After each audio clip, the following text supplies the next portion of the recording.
The harvest was over. The stalks stood broken and dry, their yellow husks rattling softly against one another in the faint breath of wind that swept across the plain. The smell of dust and cut grain hung in the air, sharp, stale, and empty, like the echo of work long finished. The soil, once heavy and dark, had turned pale and brittle beneath the cold. Under the swollen harvest moon, the fields stretched to the horizon, a sea of faded gold under light the color of bone. Nothing moved among the rows. No fox hunted.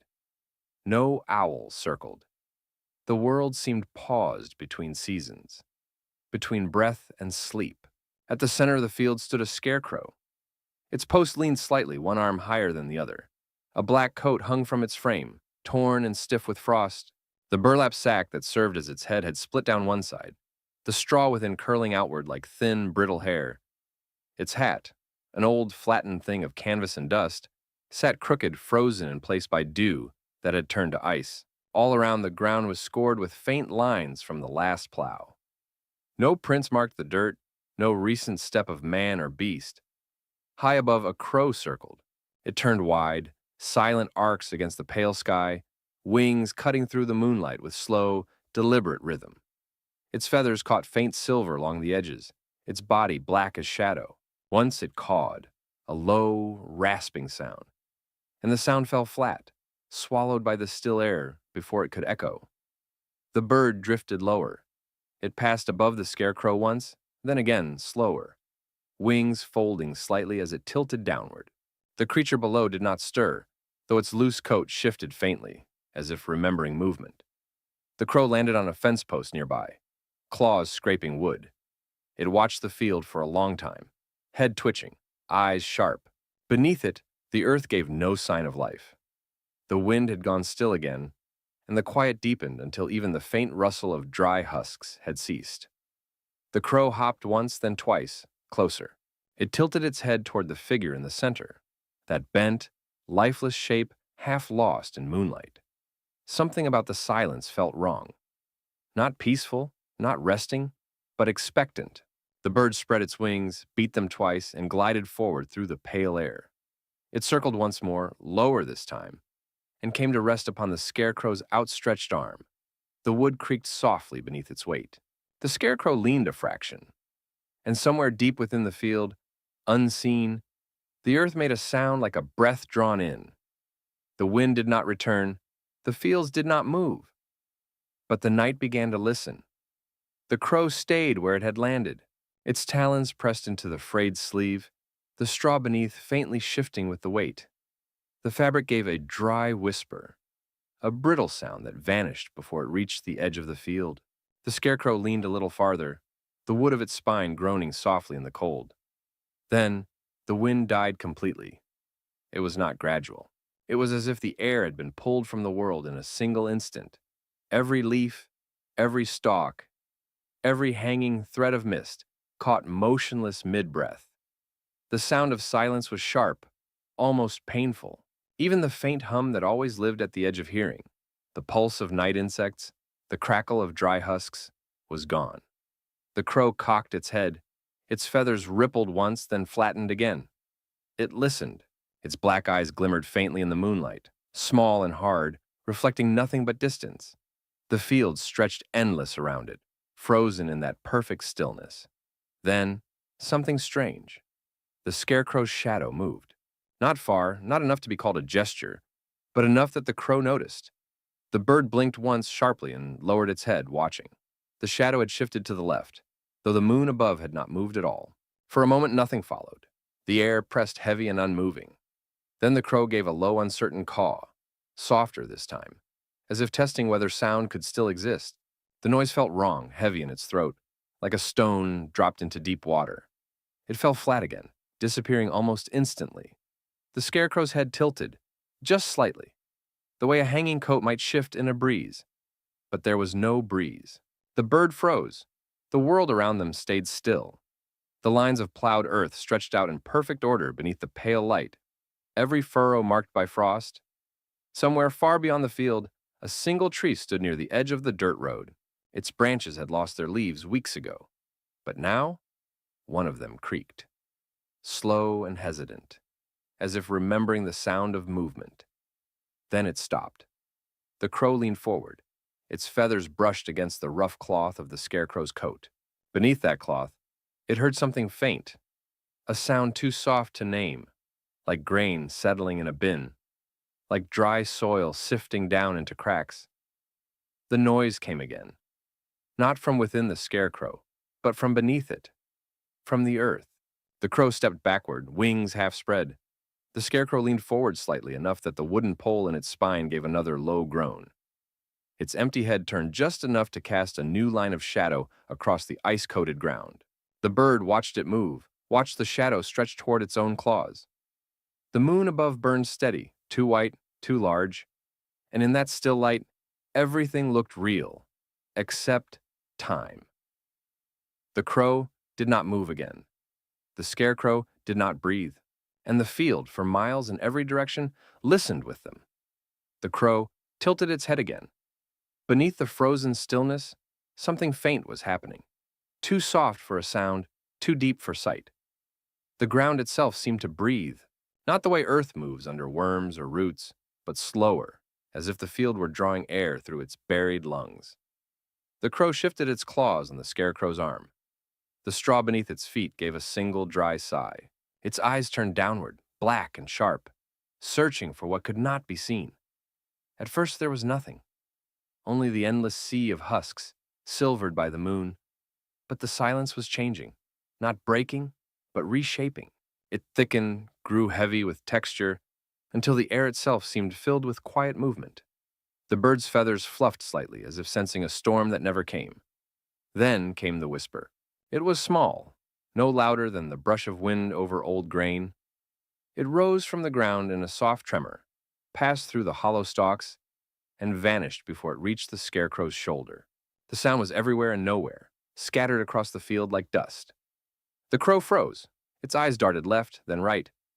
But the whisper was not wind. It carried rhythm, uneven, organic, like breath trapped beneath the soil. The Scarecrow's head leaned forward. Not much, only the weight of a thought. A small downward pull, as if it were listening too. The burlap face, pale under the moon, seemed to sag where the seam had split. Straw poked through like veins beneath skin. The crow cawed once, a short warning, dry and low. Its voice sounded smaller than before, swallowed instantly by the field. The whisper grew stronger. It came from below the frozen furrows now, where the roots of last year's crops still curled in black ribbons. It moved through the earth like a memory surfacing, faint, patient, old. The soil shifted slightly, the frost above it cracking in fine, perfect lines. The Scarecrow creaked. The sound was subtle, wood tightening against rope, but it carried far. The crow turned sharply toward its face, wings half open. The Scarecrow's head had lowered another inch. A smell rose from the ground, faint, sour, earthy, like rot that had waited all winter to be remembered. The whisper continued, growing into something layered, like dozens of small voices murmuring beneath the dirt. Not words, not quite, but tones. Soft, round, echoing. The crow gave a single flap, as if to rise, but stopped. It looked toward the horizon. The other fields lay there, endless under the white sky. And for the first time, their rows seemed wrong. Not straight, not fixed. The land itself seemed to bend slightly inward, toward this place, as if listening too. The whisper ended as suddenly as it began. The field fell silent again. No wind, no breath, only the faint tremor beneath the Scarecrow's post, the smallest reminder that something below had heard the crow's arrival. The bird lowered its head. Its beak brushed the rough fabric of the coat, and for the first time, it noticed how warm the Scarecrow felt beneath the frost. Then, from far away or from underfoot, came one final sound, a long, slow sigh, deep as earth. And then nothing. The whisper faded, but it did not end. It sank back into the soil, settling beneath the frozen crust like breath drawn in and never released. The ground was still, yet not empty. It held a waiting shape, a rhythm that did not belong to wind or roots or frost. The crow stood motionless on the Scarecrow's arm, feathers sleek and still. Its eye caught the moonlight, flashing once like glass. Below, the straw man leaned forward, its shadow stretching thin across the furrows. And then, from the far edge of the field, another shadow moved. At first, it was only a trick of light, a faint, slow flicker among the rows of dry stalks. But the crow saw it again, clearer, the outline of another scarecrow, standing crooked in the next field beyond the road. Its head was tilted in the same direction, its body facing this way. The bird blinked, feathers rippling slightly. A second shape turned, farther still, near the tree line where frost had settled thickest. Then another. One by one, the dark silhouettes that dotted the distant farmland seemed to adjust imperceptibly, as though something had drawn their gaze to the same fixed point. The crow flexed its claws against the scarecrow's sleeve. The wood beneath its feet gave a small, hollow sound. It looked down. The figure it perched upon had shifted again. Its body leaned forward just enough that the light hit its face differently. The moon carved deeper hollows into its stitched features. The split in the burlap, that long tear across the cheek, widened slightly. From within, the faintest thread of straw moved. Not in wind, but with purpose, as if something within were stretching to listen. The crow opened its beak, but no sound came. The air was too thick, too still. It turned its head to the right, scanning the fields. The distant scarecrows stood in perfect rows now, each one facing toward this center. None moved, but none stood as they had before. The night's symmetry was broken. A faint scraping came from behind. The crow turned sharply, wings half open. Behind it, the wooden cross that formed the scarecrow's back groaned, the sound deep and tired, like wood long soaked in rain. For a moment it seemed the whole post breathed, settling further into the earth. The crow hopped once, disturbed. Its claws sank deeper into the rotting fabric. Something inside the sleeve shifted, soft but heavy, like sand sliding through a funnel. The scarecrow's shoulder dropped slightly, and the crow steadied itself. Silence pressed down again, heavy, suffocating. In the distance, the other scarecrows gleamed faintly under the moonlight, their faces blank, their arms open to the air. No wind touched them. No sound reached them, yet they seemed alive in the way statues are alive, frozen in the middle of thought. The crow turned its head slowly, scanning the horizon. The world was white, silver, and endless. Then, faintly, across the frozen valley, came a single, low creak. Another post shifting. Then another. The sound repeated, carried in the air without echo, a rhythm of wood and frost and distance. The crow's feathers lifted along its spine. Every scarecrow across the plain had turned to face the moon. The one beneath the crow lifted its head just enough for the burlap to tighten against its seams. Its empty, stitched eyes caught the faintest glint of reflected light, and for the first time, the crow saw its own shadow stretch across the scarecrow's chest, trembling, faint, and wrong. The silence had weight now. It pressed upon the fields, heavy and unmoving, as if the night itself had turned solid. The frost thickened along the edges of every stalk, every broken husk. The earth no longer whispered. It listened. The crow stayed perched on the scarecrow's arm, feathers tight to its body. Its eyes flicked from one horizon to the other, searching, measuring, waiting for something to break. But nothing did. The world had gone blind and still. The moon hung swollen above, the color of bleached bone. It was too bright, yet it gave no warmth. It lit the scarecrow's face with hard silver. The burlap stretched tight over its hollow sockets. The stitching that held the head together looked darker now, slick in the light. Not from water, not from rot, but from something freshly damp. The crow tilted its head. It pecked once at the sleeve beneath its claws. The fabric shuddered faintly, like lungs drawing one shallow breath. The bird recoiled, wings half spread. But the scarecrow didn't move again. Then came the sound. Faint, internal, a soft rustle like something small turning over in dry leaves. It came from within the chest. The crow froze, its black eye locked on the torn patch at the figure's ribs. Beneath the loose weave, the straw inside was shifting, settling, rising again. Not the way the wind would move it, the way something alive might stir in its sleep. The crow gave a low croak, uncertain. The noise felt foreign in this world. It did not echo. It seemed to die just above the ground, swallowed by the weight of the air. Across the fields, the other scarecrows stood unmoving. Yet somehow the darkness between them felt aware. The rows of their bodies too still, too aligned. Each one faced this spot, the heart of the valley, the one with the crow. The crow hopped once along the arm, closer to the center of the chest. Its talons caught a seam. The scarecrow leaned with the motion, slow, inevitable. Its head turned the smallest fraction, enough that the cracked brim of its hat revealed a slit of empty darkness beneath. Inside, the rustling came again. Louder now, steady, slow. A dragging sound, dry and deliberate. The crow raised its wings. Its breath came fast and shallow. The sound stopped. The moonlight shifted. A cloud, thin as breath, passed before the moon, and for one heartbeat, the world dimmed. When the light returned, the scarecrow's head had lifted slightly. The crow stepped back, eyes fixed on that hollow face. No wind, no tremor, no visible motion, but the change was real. The head was higher, the chin angled upward toward the moon. And then the crow realized what had changed most of all. The silence was deeper. It wasn't the absence of sound anymore. It was the refusal of sound. A vast, hollow quiet that consumed even thought. No wing beats from owls, no bark of fox, no creak of frost beneath the soil. The entire valley had fallen into a silence so complete it became a living thing, and at its center stood a figure of straw. Leaning slightly toward the moon, its face fixed in a shape that almost looked like listening. Hours passed, though the night did not change. The moon still hung above the valley, swollen and white, too bright to belong to the hour it claimed. Yet something was wrong with its light. It no longer stayed still.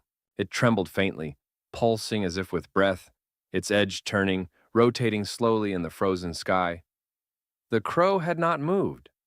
Frost had gathered along its wings, coating the feathers in a thin shimmer. Each breath it took sent a faint puff of mist upward, catching silver in the glow. Its claws remained fixed in the torn sleeve of the scarecrow, fused almost, as if the air had hardened around them. The scarecrow stood taller now. The weight in its posture had shifted, no longer slumped, no longer forgotten. The coat, stiff and dark, hung straight against the frozen frame. The head tilted higher, the slit in the burlap sack widening faintly along the seam. Straw bristled at the tier, swaying though no wind moved. The crow's eyes flicked to the horizon. Frost lay over the world like a second sky, glowing faintly blue. The other scarecrows still faced this way. They had not moved since the last sound, yet their outlines were sharper now, cleaner. The details of their torn clothes and wooden posts, clearer than they should have been at such distance. The moon shifted again. It rolled slightly in the sky, as if its weight had changed. The light bent across the fields, not brighter, not dimmer, but different, slanted like the reflection of something half submerged. The crow cawed once softly. The sound cracked in the air and died instantly, leaving behind an ache that filled the chest more than the ear. Beneath the scarecrow, the earth gave a faint thud. The post sank an inch deeper into the soil. The frozen crust did not break, but the noise echoed softly beneath the ground, a hollow, distant knock, like something answering from below. The crow shuddered. Its feathers rustled for the first time in hours. The scarecrow's shadow stretched, pulled thin across the frozen rows. It reached the edge of the nearest furrow, and then another shadow joined it. One of the distant scarecrows had turned. The crow froze. Its heart beat once hard and slow. The figure far away across the open ground now faced the moon directly. Its hat gleamed faintly, its arm outstretched, sleeve torn in the same way as the one beneath the crow. The moon turned again. Its light swept across the plain like a blade. Every stalk of dead corn flashed silver for an instant, then stilled. The crow's breath fogged and vanished. The silence thickened into something almost audible, a deep, invisible hum that lived just beyond the reach of sound. The crow lowered its head. Its eyes met the torn face of the scarecrow beneath it. The burlap twitched once. The slit at the mouth line widened, revealing darkness. Not straw, not wood, not anything the bird could understand. And though no sound came from that hollow space, the crow felt a voice inside its bones. It said nothing. It only waited. And the moon above continued to turn slowly, endlessly, as if the sky itself had forgotten which side was night. The horizon began to pale, though the sun had not yet risen. The moon hung low and vast over the fields, dimming slowly, as though its strength were being drained into the earth below. Its light, once white and sharp, had turned dull, a colorless haze spreading across the valley. Frost clung to everything, even the crow's feathers, even the torn fabric of the Scarecrow's coat. The world looked carved from salt and silence. The crow blinked once, slow and heavy. Its body ached from stillness. Beneath it, the Scarecrow no longer leaned or groaned. It stood rigid and upright, as if frozen from the inside. The split along its cheek had widened into a smooth black hollow. No breath came from it, yet the air around the figure trembled faintly, like heat over a desert road, though the cold was deep enough to burn. The crow shifted its claws.